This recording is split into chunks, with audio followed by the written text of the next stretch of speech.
Hello, everyone. This is Dino Chris from Prehistoric Facts, and this is Prehistoric Facts special episode number 248. We're going to be talking about a sauropod dinosaur today, and that sauropod dinosaur is Saltasaurus. And so here is an artist rendition of what Saltasaurus possibly looked like. This was the best one I could find. And so, yeah, let's actually get down some information. So, Saltasaurus, the name means salta lizard or reptile. Length is 35 to 40 feet or 10.6 to 12.1 meters. Height is 10 feet or 3 meters. Weight is 17,600 pounds. It lived at 70 to 68 million years ago in the late Cretaceous period, and fossils are found in Argentina and was described by Bonaparte and Powell in 1980. The fossils were found in 1970 or 1978 or 79, 77 or 78, and it was described via paper/journal in 1980. And so this dinosaur is 45 years old. And so, yeah, this dinosaur's been around for 45 years.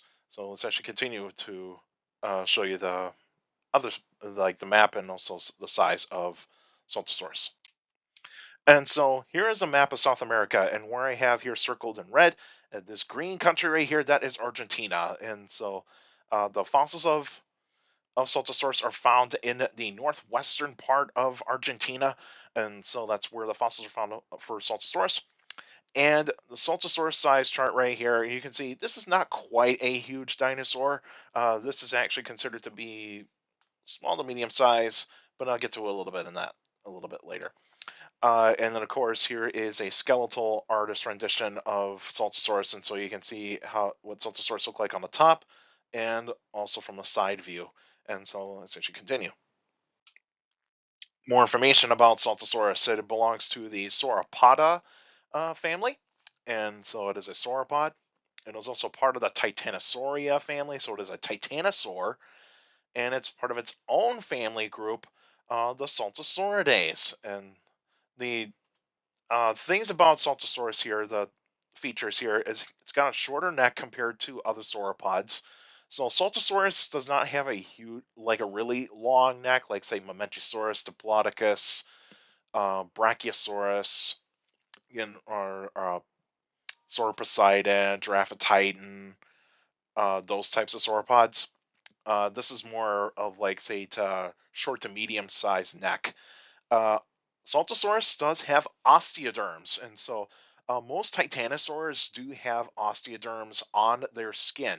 And so there has been some Saltosaurus skin impressions that have been found, and also some fossilized osteoderms of where they were placed. They were mostly placed on the back of the animal and some parts of the sides. So that's where the osteoderms are found on Saltosaurus and most titanosaurs.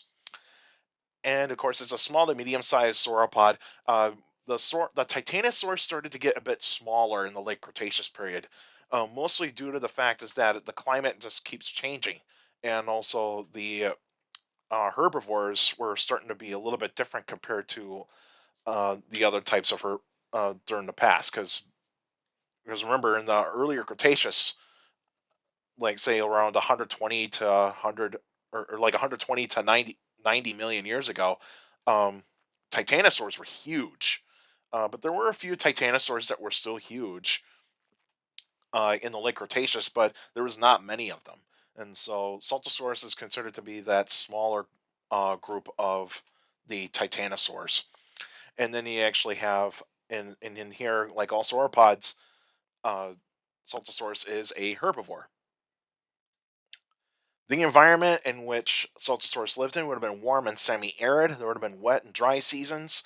And the plants are around, lots of trees, ferns, cycads, of course, flowers, no grass. There would have plenty of rivers, lakes, ponds, and then of course the actual in rivers, of course. And then of course you got other types of animals like insects, amphibians, reptiles, mammals, birds, or the avian dinosaurs, pterosaurs, and of course the other non-avian dinosaurs. Now, the only predators that would actually be around for Saltosaurus to contend with is basically abelisaurs. Abelisaurs would have been around at that point in time. You can make the case Carnotaurus could actually be one of them, or Allosaurus. But yeah, it's going to be an abelisaur And the Belosaur will be the top predator during that kind of time, 70 to 68 million years ago. The extinction of Saltasaurus was mostly due to climate change. Saltasaurus did not make it all the way to 66 million years ago. There would have been a close relative that was around 66 million years ago, but it's not Saltasaurus.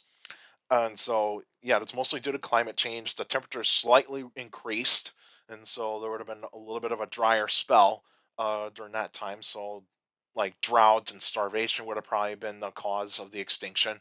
And of course, the plants changed.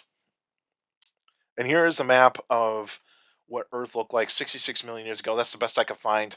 Um, for like close to 68 million years ago. But Saltosaurus did not live to see the KPG extinction event. It did not live along that kind of time. So this is the closest I could get.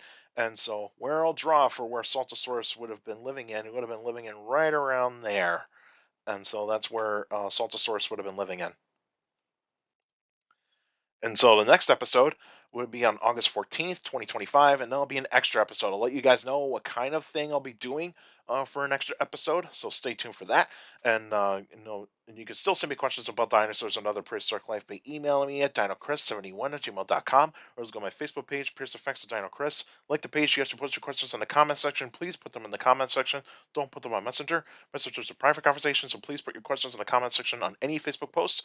And also for you YouTubers out there, like the videos, subscribe to the channel according to my analytics. A lot of you guys are checking out my channel and not subscribed yet.